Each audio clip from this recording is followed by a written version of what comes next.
Good morning friends. सभी को मेरा मृदुल प्रणाम और आशीर्वाद। साथियों, आज फिर हम लोग एक नए रूब्रिक्स की पढ़ाई के लिए आज उपस्थित हुए हैं। अक्सर हम लोग अपने विचारों में खो जाते हैं और अपने अपने विचार करने का भी आधार जो है तो बहुत अलग अलग होता है। कोई वर्तमान की पर विचार करता है, कोई भविष्य पर भी विचार करते रहता है, सोचते रहता है, या कोई तो हम लोग का मन जो है तो तीन जगह पर घूमता रहता है: भूतकाल, भविष्य काल या वर्तमान काल। और वर्तमान में चले तो आपका समाधान तो हो जाता है। भूतकाल में जाइए तो मन में एक पछतावा या एक खुशी का भाव पैदा होता है।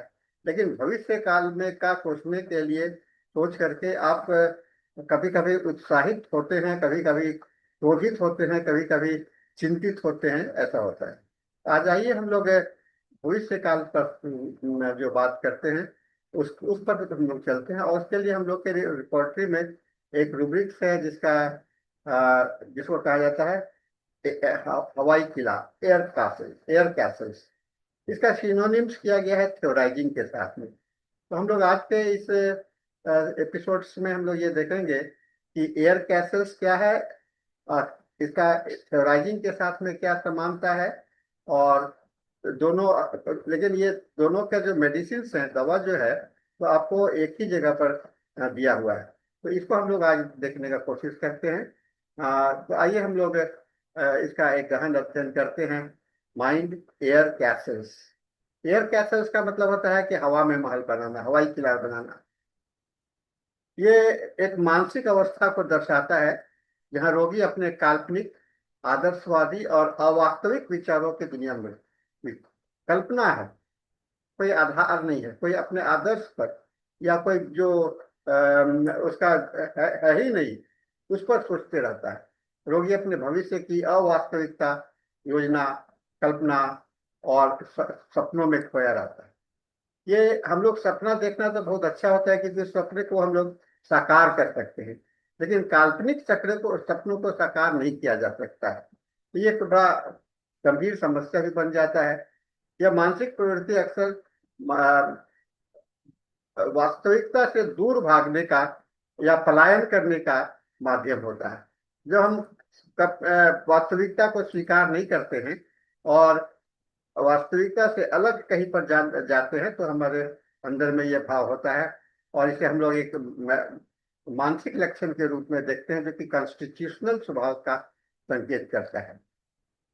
इसी के साथ में ही समानांतर शब्द है जिसको कहते हैं थ्योराइजिंग या सिद्धांत करना, है ना, सिद्धांत करना।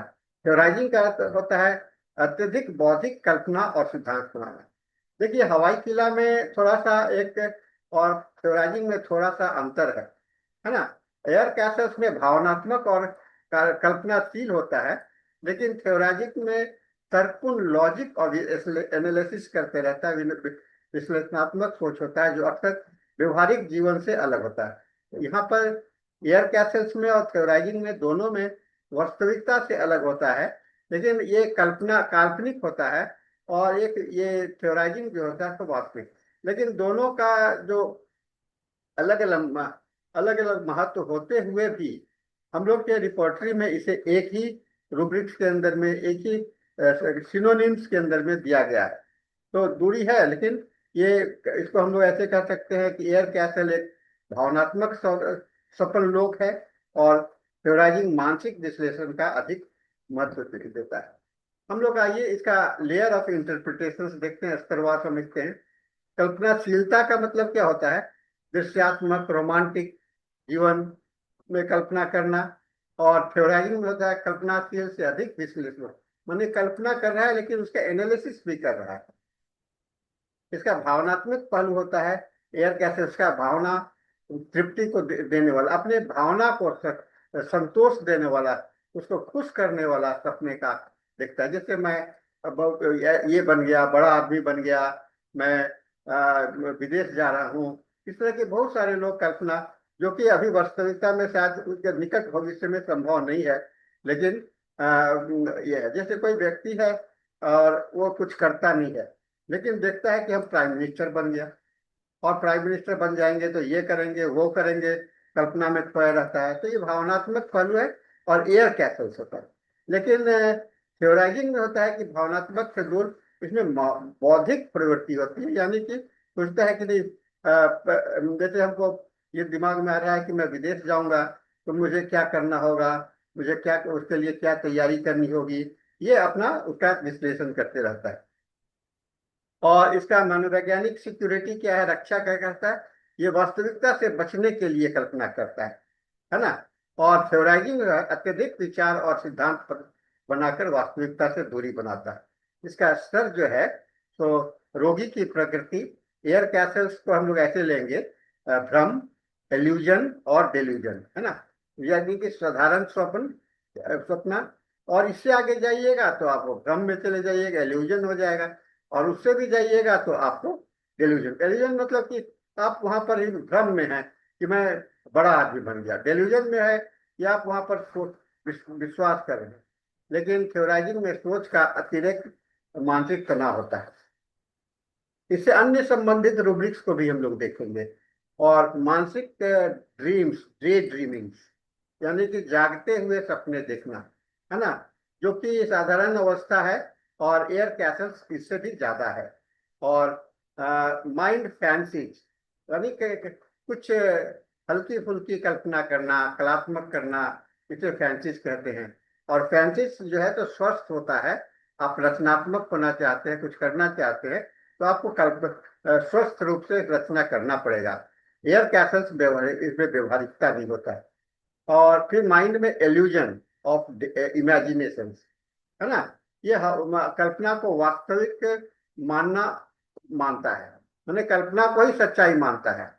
और एयर कैसल्स का इससे उसका भी हाई डिग्री का है।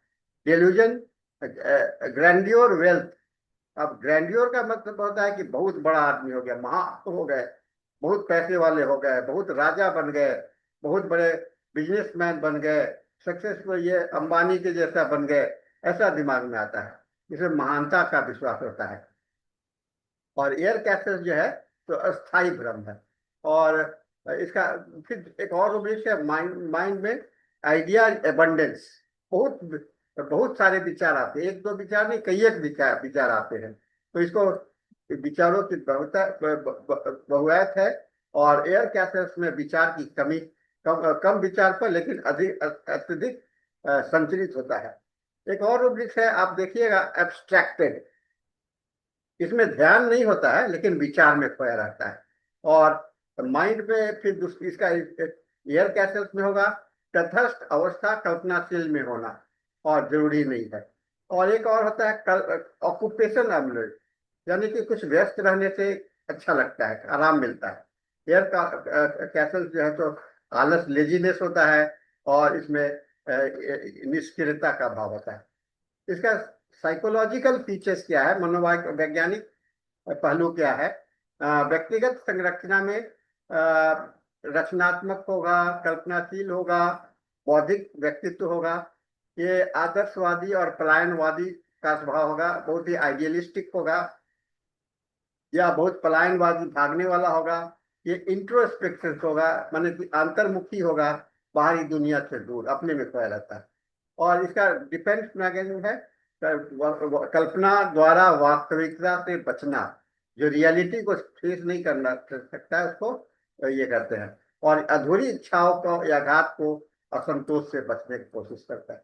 इसका स्वाभाविक संकेत क्या है कि बहुत ही स्फूर्तिवान होगा, है ना, पॉजिटिव है, स्फूर्तिवान होगा, तीव्र होगा, और कल्पनाशीलता होगा।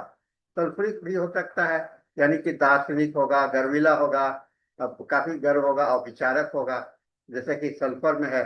फिर कुछ होता है कैनबिस इंडिका का टाइप होता है, जिसको कि स्थान का विकृति होता है, ये विकृत अनुभव होता है। और रोग की प्रकृति जो होती है, यह एयर कैसेस, भ्रम और डेल्यूजन, ये सामान्य कल्पना। हम लोग कल्पना नहीं करेंगे तो आगे नहीं बढ़ेंगे, लेकिन उससे भी ज्यादा जाएंगे तो हवाई किला बनाएंगे, और उससे भी जाएंगे तो भ्रम में पड़ जाएंगे, और उससे भी जाएंगे तो हम लोग डेल्यूजन में आ जाएंगे। इसका क्लिनिकल इंपॉर्टेंस क्या है, साइकेट्रिक, मनोवैज्ञानिक, यानी कि न्यूरोटिक या साइकोटिक प्रवृत्ति का होता है। और सीजोटाइपल होता है और भ्रमात्मक विकार होता है। और बच्चों या किशोर अवस्था में अत्यधिक कल्पनाशीलता या एडीएचडी जैसे रोगी में आपको देखने को मिलेगा, जहाँ की दिन में ही सपने देखते रहते हैं। फिर डिप्रेशन में भी देखते हैं, दुख से बचने के लिए कल्पना का सहारा लेते हैं। और रचनात्मक पेशे वाले लोग जो करते हैं, जैसे कलाकार हैं, लेखक हैं, कवि हैं, दार्शनिक में दार्शनिकों में रचनात्मक कल्पनाशीलता होती है। और न्यूरोलॉजिकल होता है, यानी कि मिर्गी है, या आप कोई नशा का सेवन कर रहे हैं, तो उस समय भी आपके अंदर में कल्पना का अतिरेक होता है। अब आइए रोगी की अभिव्यक्ति क्या कैसे होगा, रोगी कैसे उसको देखता है। तो अपने बातों से क्या कहेगा, मैं दुनिया बदलने की योजना बना रहा हूं, पर कोई कदम नहीं उठाता है। बट सोचता है, कहता है कि मैं तो दुनिया बदल दूंगा, मैं आगे ये कर दूंगा। इसका व्यवहार है बाहर से देखते रहना, मुस्कुराना और स्वयं से बात करना, है ना। कुछ लोगों को देखिएगा, बात अपने अपने बुदबुदाते रहता है, आपस में ही बात करते रहता है। और इसका भावनात्मक रंग होगा, रोमांटिक होगा, आदर्शवादी होगा, कभी अति उत्साहित होगा। और शारीरिक संकेत क्या होगा, ध्यान एक जगह पर इकट्ठा नहीं करे, एकत्रित नहीं होगा, भटकता रहेगा। और प्रतिक्रिया में विलंब होती रहेगा। मैं घंटों अपने विचारों में खोया रहता है। कुछ दवा भी है, आप देखिए उसको, जैसे सल्फर है, ये दार्शनिक होता है, आत्मसंतुष्टि होता है, गहन चिंतक, कल्पना में खोया होता है। लैकेसिस होता है, अत्यधिक बोलने वाला होता है और विचारों की बाढ़ जैसा आता है, और कल्पनाशीलता होता है। कैनबिस इंडिका में अत्यधिक जीवन कल्पनाएं हैं, समय समय स्थान विकृति को लेकर के। और फॉस्फोरस संवेदनशील, रोमांटिक, रचनात्मक, स्वप्न दृष्टा होता है। नेट्रम न्यूरेटिकम गुप्त रोमांटिक, है ना। देखिए नेट्रम न्यूर का और कैनबिस इंडिका का अलग है। नेट्रम में मन ही मन, अंदर ही रोमांटिक होता है, सपना देखता है और पुरानी यादों में खोया रहता है। मेडोरिनम तो हाई डिग्री का है, चरम कल्पनाशीलता होगी, बड़ी बड़ी योजना बनाएगा। और एनाकार्डियम है रियलिटी, जो वास्तविकता है और कल्पना के बीच में संघर्ष होते रहता है। तो हम लोग इसका एक संक्षेप में कहेंगे, एयर कैसल्स कल्पनाशील स्वप्न लोक, स्वप्न लोक में रहना, और मध्यम और कम होता है। थ्योराइजिंग, ये मध्यम और सीमित होगा। बौद्धिक अतिक विशेषता होगी। डेल्यूजन ग्रैंडियोर, है ना, स्थायी भ्रम होगा, गंभीर होगा, शून्य होगा। डे ड्रीमिंग, दिन में सपना देखना, हल्का रहता है, तटस्थता ना आना, कोई जानकारी नहीं होती है, कोई जानकारी नहीं होती है। अब्स्ट्रैक्टेड, ध्यान का अभाव होता है, हल्का तटस्थ होता है। एल्यूजन ऑफ इमेजिनेशन, कल्पना को वास्तविक मानना, और गंभीर और शून्यता होता है। रूब्रिक का महत्व है, यह कॉन्स्टिट्यूशनल दवा सिलेक्शन करने में सहायक होता है। ऐसे रोगी जिनकी कल्पना शक्ति हावी है और जिनका मानसिक संतुलन कल्पनाओं के कारण बिगड़ रहा है। बच्चों और किशोरों में ध्यान भटकने और ये दोष बच्चों लोगों में भी देखा जाता है। और कुछ बच्चे तो अपने इसी कल्पना में खोए रह जाते हैं। तो साथियों, हम लोगों ने ये देखा, एयर कैसेट और थ्योराइजिंग जो है, तो एक मानसिक प्रवृत्ति है, जहाँ की कल्पनाशीलता और सिद्धांतिक वास्तविकता पर हावी रहता है। यह संतुलन अवस्था में रचनात्मक कला, दर्शन और नवाचार को बढ़ावा देता है। और असंतुलित अवस्था में भ्रम, पलायनवाद, मानसिक विकारों का कारण बनता है।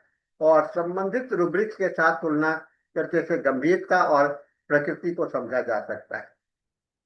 बहुत सारी दवाइयां हैं जिसका कि संकेत मैंने दिया था। और यह हमारे मायग्मेटिक स्वरूप को भी समझने में मदद करेगा। हम किस मार्ग में हैं, सोरा, सिफिलिस, साइकोसिस, उसको भी समझने में समझ में आएगा। तो इस तरह से हम लोगों ने देखा, ये जो रूब्रिक्स है वह किस प्रकार हमारे जीवन के लिए, रोगी के पहचानने के लिए बहुत ज्यादा हम लोगों को मदद करता है। तो इसके साथ में हमारा आज का यह सेशन समाप्त होता है। और हम लोग फिर मिलेंगे एक नए सुबह के साथ, नई रूब्रिक्स के साथ। और फिर इसी बीच में आप लोग पढ़ते रहिए, अध्ययन करते रहिए।